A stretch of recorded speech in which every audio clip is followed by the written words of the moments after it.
Hello everyone.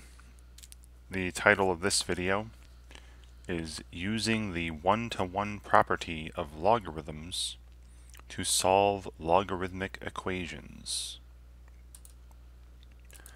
In this video, I'm going to be doing examples that are taken directly from a free online textbook at openstacks.org. I'm in their Algebra and Trigonometry text, section 6.6, called Exponential and Logarithmic Equations. And I'm under the heading, Using the One-to-One Property of Logarithms to Solve Logarithmic Equations. And each example I'm going to do is either an example from the reading, or one of the try it problems from the reading, or one of the exercises at the end of the section that's related to this particular objective. Okay. So before I get into the examples, right, this one-to-one property is stated nicely here, also probably in a little box later, right here. That is, if two logarithms are equivalent, their inputs must be equivalent, right? And remember what it meant to be a one-to-one function, right? These logarithmic functions are one-to-one. So no, two different inputs have to give you two different outputs, or if the inputs are the same, the outputs are the same, that kind of thing, right? So if two logarithms with the same base are equal, then their inputs, their arguments, must be equal as well. We're going to be using that a lot in solving these logarithmic equations we'll see in this video here. And then they even have a little step-by-step thing, how to. So the first thing we're going to do is use properties of logarithms, rules of logarithms, to get the equation to look like the left side of this property here. Get a single log on one side equal to a single log on the other. And then apply the one-to-one property, set the inputs, the arguments equal to each other and solve, and then of course check your solutions when you're done. Alright, so in my first example, I'm asked to solve the following logarithmic equation. Now this is set up in a nice way already, where I have a single log on one side equals a single log on the other. So it's already set up the way I want to be able to apply that one-to-one property. Alright, so by the one-to-one property, the inputs of these logarithms must be the same. So x squared from the left side must be equal to 2x plus 3. Right, and then I solve this equation. Right, now we have a polynomial equation, and this is a quadratic equation specifically. And you can solve this by completing the square, quadratic formula, factoring if you can. This one's actually factorable. If I subtract 2x and subtract 3 from both sides, I end up with this equation here, x squared minus 2x minus 3 equals 0. This is nice and factorable to x minus 3 times x plus 1. And this product will be equal to 0 when x equals positive 3 or when x equals negative 1. Right, so here are the possible solutions. Now remember, you got to be really careful with logarithms, because the number inside a logarithm has to be positive.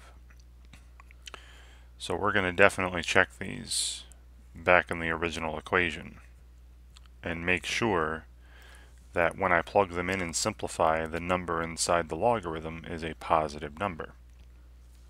So I'll do that off to the side here. So when x equals 3, see the left side will be the natural log of 9, right, 3 squared, equals, and then the right side's the natural log of, 2 times 3 is 6 plus 3 is 9. And, that's true. They're the same, those are the same number. The natural log of 9, whatever that is, that's 1 point something. Right, it's whatever power you need to raise e to get 9. It's probably more near 2 something.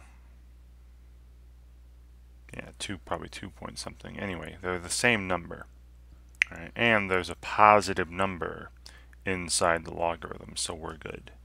All right, remember, if there's ever 0 inside the log or a negative number inside the logarithm, those are not real.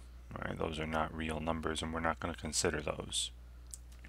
All right, so good on that. I'll circle it. 3 is a solution to this equation. How about -1? Now the left side will be the natural log of, now notice it's x squared. So -1 squared, that's +1. That's okay. That's a positive number inside the log. Equals, and then the other side, natural log of, 2 times -1 is -2, plus 3 is 1. So again, +1 inside the log, that's great. These are the same number. And these are easier. This is just 0 equals 0. Right? The log with any base of 1 is 0. Wonderful. So this equation actually has, 2 solutions, 3 and -1. Now another way you could kind of triple check your work is by looking at some graphs. Graph each expression as if they were their own function and see where they meet. So I'm going to do that on the, it's a free online graphing calculator at desmos.com. So the expression on the left was, the natural log of x squared. All right, there's that graph.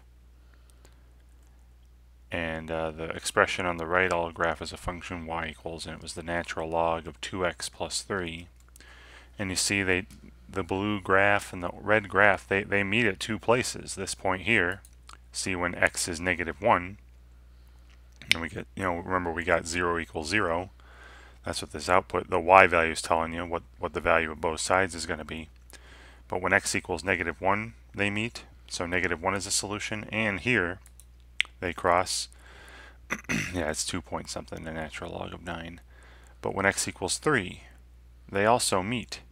So x equals 3 is a solution, and when you plugged in 3, you had the natural log of 9 equals the natural log of 9, and the natural log of 9 looks like it rounds to 2.197. Yeah, so this is another way to also verify that your solutions are correct if you can find them on a graph here. All right, great. And this is pretty much what I'm going to be doing now. Now this one was set up nicely in the beginning, where it was already a single log equal to a single log. There are going to be some other problems coming up where I'll have to use some properties of logarithms, the quotient rule, the product rule, the power rule, to condense the sides, to write a single log. But we'll see that coming up. All right, example 2. Now, example 2 is already set up in a nice way where both sides are already a single logarithm, and they both have the same base. They're both base e, right, that natural log. So I can apply the 1-to-1 property right now. Right, if 2 logs are equal, then their inputs, their arguments, have to be equal. So 10 minus 3x must be equal to -4x. Alright, and then I would add 3x, divide by -1. X must be equal to -10 here. And then if we check it, if we check this, plug in -10 for x, the left side will be the natural log of 40, +40, so that's okay. All right, 10 minus 3 times -10, that'd be 10 plus 30. Equals, and then the same thing on the other side. You'll have the natural log of 40, +40, -4 times -10. So we have positive numbers inside the logarithms. That's great. And clearly both sides are the same value. So yeah, wonderful. So I'll circle this, right? This works. All right, and once again, if you want to just graph, I'll just do this for this second one here, and that'll be it. I'll leave the rest for you to do with the graph. But Now, if you want to, you could graph both sides as a function. The expressions on both sides. The left side was the natural log of 10 minus 3x, and the right side was natural log of negative 4x. And they meet at negative 10, which if you move over here and click on one of the curves, you see that point right there where they meet. See, negative 10 is where they meet. That's the x-coordinate of the point of intersection. That's the solution of the equation. The y-coordinate is just what the value of both sides would be. This is the natural log of 40. Right? When I plugged in negative 10, both of these gave me the natural log of 40, which rounds to 3.689. But negative 10 is the solution, though. Right, is what makes both expressions equal.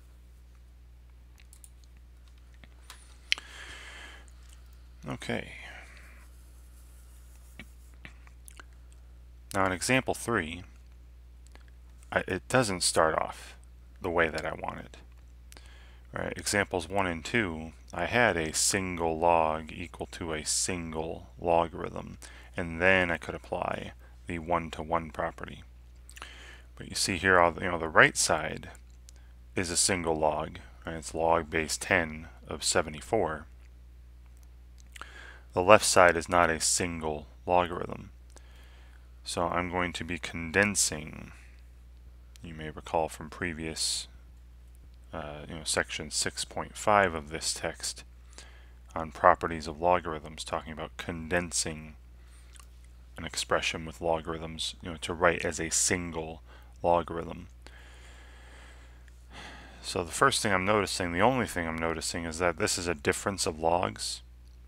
When you subtract two logs with the same base, right, these are both base 10 common logarithms, you can use the quotient rule to make a single log, right? This is equivalent to the logarithm of, and then the first argument is the numerator, x plus 3, divided by, and then the second input, the second argument, is the denominator. Alright, so this should be equivalent to that original expression. And then this, this is equal to the other side, the log of 74.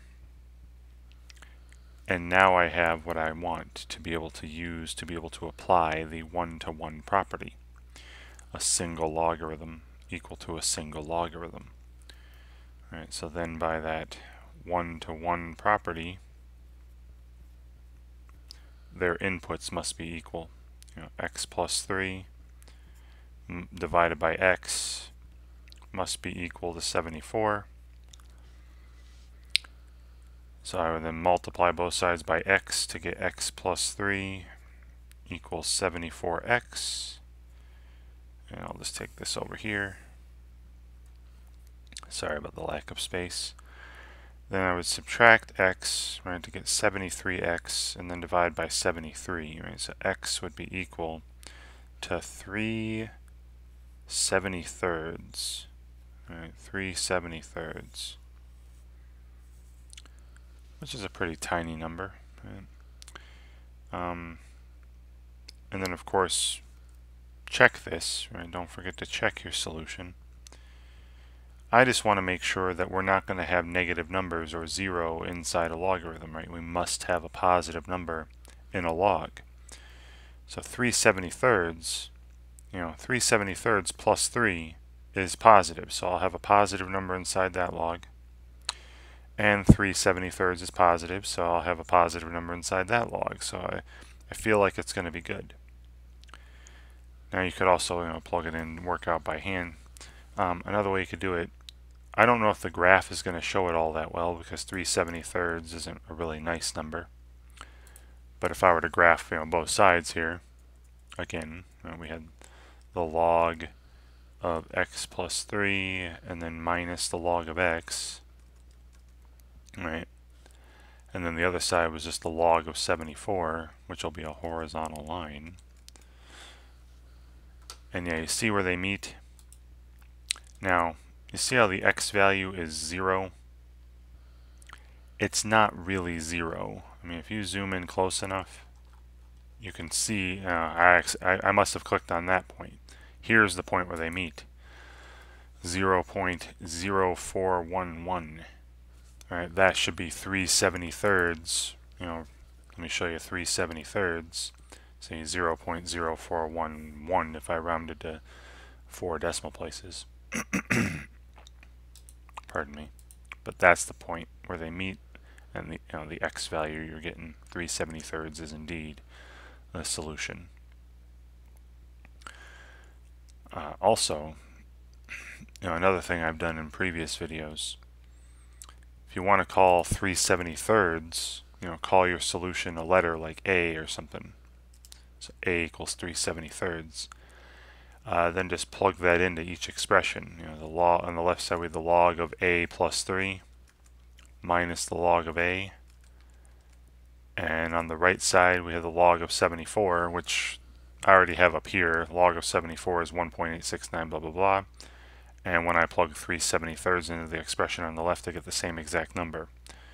So this is indeed a solution. So you can see it in multiple ways. Right, that 3/73 works. Alright, great. So on the next page, I got more of the simpler ones, I feel. Don't have to use any properties of logarithms. Both sides are already a single logarithm here.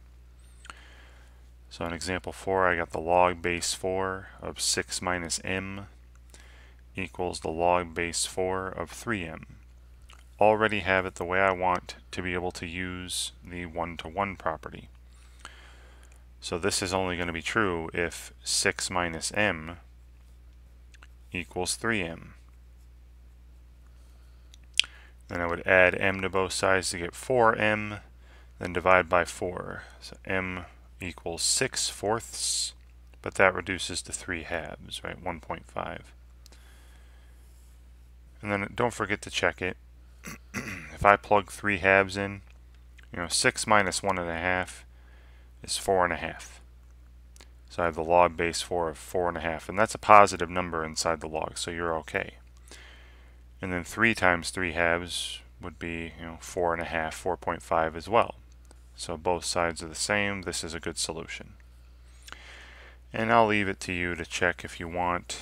You don't have to, but you can check with a graph or a graphing calculator if you wish. Example 5, pretty similar. I already have a single log, log base 9 on both sides. So I can jump straight away to that one-to-one property. So the only way these two are going to be equal is if their inputs are equal, right? So 2n squared minus 14n must be equal to negative 45 plus n squared. And now I'm solving this quadratic equation. So I'll take everything to one side. I'll subtract n squared. We got n squared and then minus 14n. I'll add 45, right? Plus 45 here equals 0. And you can use the quadratic formula. Try solving this by completing the square, but this is another factorable one. It's very nice. This would factor to n minus 9 times n minus 5. All right, so the possible solutions of this equation are n equals positive 9 or n equals positive 5. Right? And don't forget to check them. Now when I plug 9 in, this would be 36, I think. Right, because if you factor 2n out, that'd be 18 times n minus 7, 18 times 2. This would be 36 on the left side, log base 9 of 36, positive 36, so that's okay. And then 81 minus 45 is 36, so 9 works. 9 is good. Now 5, again, if I factor 2n out of this, that'll be 2 times 5 is 10. And then 5 minus 7 is negative 2. You'd have negative 20, right? You'd have the log base 9 of a negative number. Right? And the same thing on the other side. You'd have negative 45 plus 25, which would be negative 20. But that's a problem, right? I pointed this out. Like, uh-oh, got a negative number inside the log. Inputs of logarithms must be positive. I'll write that note out here. Inputs of logs must be positive. Okay, so this is no good. This is an extraneous solution. And if you were to do the whole graphing thing, you would see that these two graphs would meet at a value of, x. If you change n into x equals 9. And yeah, they wouldn't meet at x equals 5. There would be no values there, because when you plug 5 in, you get a negative number inside the log. So 5 wouldn't even be in the domain of these functions. Great. So just 9. All right. Moving on. Now we're getting back into some problems where I need to use some properties. So example 6, you see the left side is a single logarithm, the log base 10, right, of x plus 12. The right side is not a single logarithm. So I need to condense these. I need to write this side as a single logarithm using some properties of logs. So the left side, no problem. Just keep it the way it is, the log of x plus 12. The right side, right, I have the sum of two logs with the same base. So that's going to be the product rule. This will be a logarithm of the product of these two inputs, x times 12 or 12 times x. So there's that right side condensed to a single logarithm. And now that I have a single log equal to a single log, I can apply the one-to-one property. Right, so x plus 12 must be equal to 12x. Then subtracting x and then divide by 11, I would get x equals 12 elevenths. And this should be good, right? When you plug in 12 elevenths for x, the number inside this log on the left side will be positive, and then you'll have 12 elevenths in this other log. That's also a positive number in there. This should be good. All right, and I'll leave it to you to check with a calculator or a graph if you want.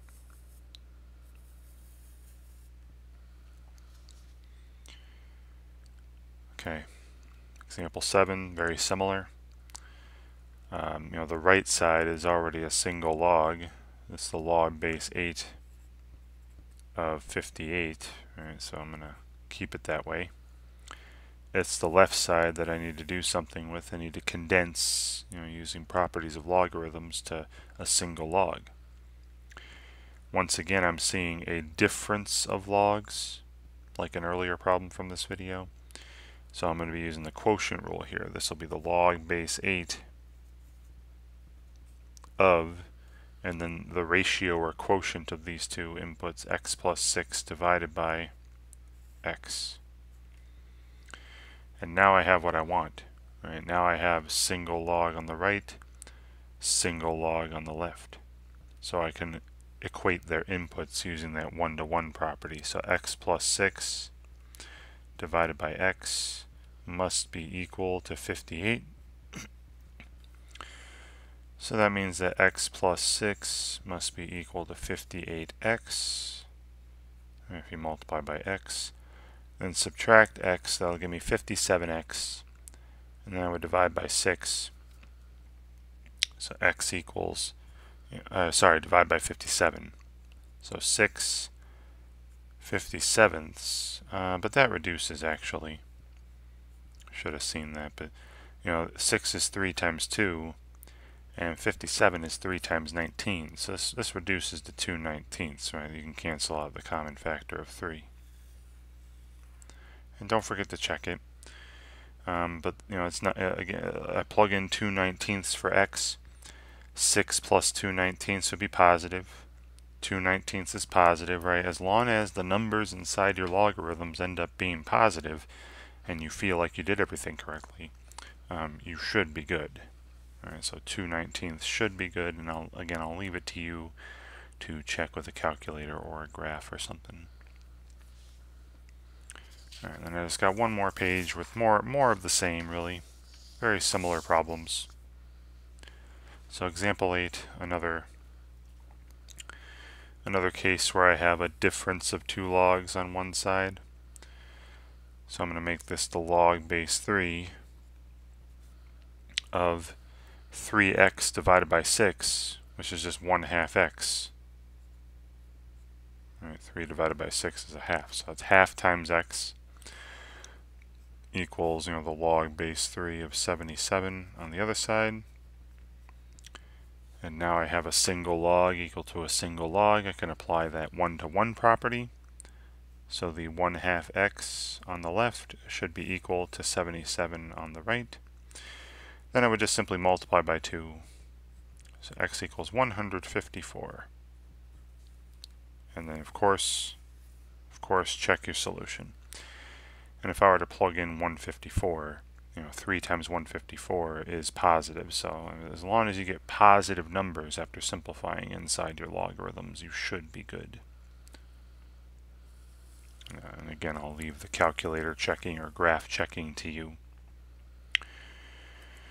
Alright, and then one final example like this, where once again, the left side is a difference of logs. So I'm going to use the quotient rule to make that a single log, the log of x divided by x plus 3 equals the natural log of 6. And now I have what I want, right? Single log equals single log. I can apply the 1-to-1 property. So x divided by x plus 3 must be equal to 6. So that means x must be equal to 6 times x plus 3, but we'd be distributing the 6. Right? So that'd be 6x plus 18. And then subtracting 6x would give me negative 5x, and then divide by negative 5. X equals negative 18/5, or negative 3.6 if you want decimals. But now check it, and right away I'm seeing, if I plug negative 3.6 in, there's going to be a negative number in that log and a negative number in that log. So this is no good. That does not work. So what that tells me, right, I went through the process of solving this thing, and I ended up with a solution that's extraneous. It doesn't work back in the original equation. It gives me negative numbers inside the logs. That tells me that this equation has no real solution.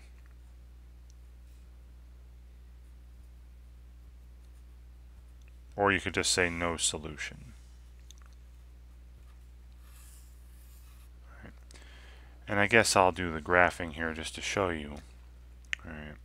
Because we haven't seen a case like this yet where there's no solution. But yeah, once again, if you want to graph each side as a function, right, y equals the natural log of x minus the natural log of x minus 3, or sorry, x plus 3. And actually go back out so we can see some of the graph there. And do you see how it looks like the output is, let's just show you that y, it's not going to reach the natural log of 6. Right? Y equals the natural log of 6 was the other side. And you see how that's way up here. Now you might think, oh, this is going to hit it eventually, but not really, no. In fact, this graph, natural log of x minus natural log of x plus 3, will always be negative. Right? You never get above the x-axis, but y equals the natural log of 6 is a horizontal line above the x-axis. They will never touch. So you can see from the graph as well that, hey, these aren't going to cross, so there must be no solution to this equation. Natural log of x minus the natural log of x plus 3 equals the natural log of 6. Okay, so you can see it from here, you can see it on a calculator and a graph. No solution. Alright. Great, and I'm hoping that now that's it for the examples I have from the book for this video. I'm hoping that watching me go through these 9 examples here helps you in some way when you're trying to use the one-to-one property to solve certain logarithmic equations on your own. And thank you very much for watching.